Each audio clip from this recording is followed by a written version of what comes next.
This is Ag Matters PM from the Iowa Agribusiness Radio Network, your daily recap of the information that affects Iowa's farmers, producers, and consumers right here in the heart of the heartland. With reports from our award-winning team of Dustin Hoffman, Riley Smith, and Mark Magnuson. Now, from the IARN studios in Des Moines, here's Riley Smith. Welcome into Ag Matters PM on the Iowa Agribusiness Radio Network. I'm Riley Smith. Today is Tuesday, December 23rd of 2025, and we're so glad you can join us for today's show. In today's episode, of course, later on, we will have the closing markets with Ethan Robson of agmarket.net. But first, I'm visiting with Rob Medberry. He's the outgoing president for the Iowa Cattlemen's Association. I had the chance to catch up with him and talk about his term served as president and his optimism for the future of the organization. Correct. Rob, being the outgoing president, wrapping up your term of service, how has that been for you? Oh, it's just been an exciting trip. You know, it's been 2 years of being president. 2 years previous to that, I was president-elect, and I got to meet a lot of people. I made a lot of acquaintances and really built some real friendships out of those acquaintances. And Rob, it's been a very eventful 2 years to be president of the Iowa Cattlemen's Association. A lot of things going on with, you mentioned on top of your president-elect term, a lot of things going on, a new administration coming in that honestly had a lot more availability for those producers, a lot more ears open for that. What are some of the things that you kind of really enjoyed seeing for those producers? Oh, one of the highlights was last spring I got to meet Secretary Rollins, and that was really neat. It was a small group setting, and we each of us around the group got to ask a question, and she seemed to really engage with us. So that was one of the high points. We've had a lot of success in the legislature with some of the bills that we've gotten behind and endorsed. And we have really great staff there with Jake Swanson, and he's just a real asset for us. And I know that with the Iowa Cattlemen's Association being so grassroots, it's really interesting to see producer voices like yours and just the whole organization to make it to the White House and finally get up there and be heard, because that's the most important thing, is getting those producers heard, right? That's correct. And I did actually make it onto the White House grounds. We were there at the Rose Garden when when President Trump signed the tariff act thing, and that was just really cool. Whether you like the tariffs or not, I don't care. I was there on the Rose Garden. Many people get to say that, right? So we were three cowboys amongst all the United Auto Workers and the steel workers and the truckers. So, I was just talking to Kelly Wicks about that, and she mentioned that there's a difference between getting like someone who lives and breathes public policy and getting a producer in their boots and their cowboy hat on the White House grounds to talk about that. There's something that's really authentic about having the producer there, on top of having maybe some public policy like analysts on that. They have, what greater experience do you have to go from? And, it was really fun. We had our cowboy hats on that day, and people were just coming up to us, thanking us for the great product we provide for them, and thanking us for just staying on the farm and having all this food available to them. They were just really appreciative.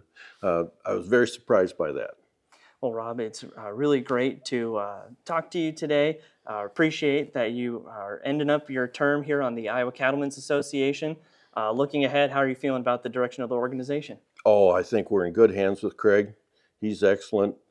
Slim, he's going to be a great asset also as president-elect, and I think it's full speed ahead.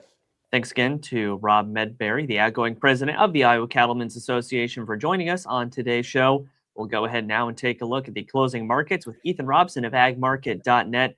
Ethan, what do we see going on in the grain markets today? Yeah, mixed bag in the grains and oilseeds today. Overall, relatively quiet, low volume type trade, holiday trade obviously this week and the following. Market closes tomorrow at 12:05 Central Time, so got a shortened trading session going into the Christmas holiday. Had March corn relatively unquiet, up a quarter, back months up a half. Wheat markets up too. Saw yesterday some geopolitical risks from Middle East, Russia, and U.S. Venezuela get added into the wheat market today. Soybeans were in the red today. January, March down to today, so relatively quiet across the board.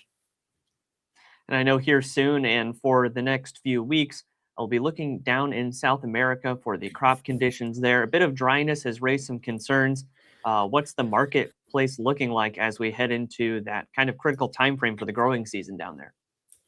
Yeah, relatively quiet right now. It's definitely going to be something the market pays close attention to. Argentina produces a lot of the meal, so the meal market today was up. So definitely going to be something next week, 2 weeks, months going into that January and February timeline that the market pays closer attention to Brazil, to South America weather. Private estimates right now still have record crops for both Brazil and Argentina. So it's definitely something the market's going to be watching, and you add that with any sort of U.S.-Chinese purchases, definitely going to be important. Moving on over to the livestock side of things, how did cattle and hogs trade today? Yeah, so live cattle and feeder were both in the red today. Had live cattle down $1 across the board today. Same with feeder today. Live cattle chart, you pull it up here. Live cattle just can't get above that 100-day moving average. Spent the last 7 or 8 trading sessions just trading right up against it, but just can't get over it right now. Market needs to see a little bit more there to get excited. Starting to see possible gaps filled. Haven't done it quite yet. Going to be important to see. Going over to the feeder or cattle side, been able to get above that 100-day moving average, but nothing more today. Relatively quiet in the markets today. Saw cattle and feed report Friday, but in the red today. And then equity-wise, saw Q3 GDP came up 4.3%, about 1.1% above trade expectations today. So economy says it's booming based on GDP. Some economists are questioning that, but it's going to be interesting to see moving forward how Q4 turns out. All right, Ethan, lots of great information today. For anyone who would like to get in touch with agmarket.net for more marketing information, how can they do that? Yeah, visit us online, agmarket.net, test our MyFarm software, or better yet, visit us in Nashville. Come out to our Nashville conference. Have a lot of great speakers here. Be happy to help. All right, Ethan, thanks again for the analysis as always, and we will talk again soon. Yep, everyone have a Merry Christmas. That again was Ethan Robson of agmarket.net. We'll take a look at how the numbers close through the market window at iowaagnet.com. At the close, March corn up 4 even at 444 and a half. January soybeans down 6 even at 1052 and a quarter. January soybean meal up 20 cents at 298.40. Soybean oil down 41 cents at 48.11. Chicago wheat up 1.5 at 507 and 3/4. Kansas City hard red winter wheat up 9 1/4 at 517 even. Minneapolis spring wheat up 11 even at 573 even. March oats up 10.5 at 297 1/4. On the Merc, February live cattle down $1.15 at 228.40. January feeders down $1.25 at 340.27. February lean hogs up $1.12 at 84.12. Pork cutout went unchanged at 93.75. And January Class 3 milk down 30 cents at 15.59. That's been a check of the markets here on Ag Matters PM, and that also brings us to the end of today's show.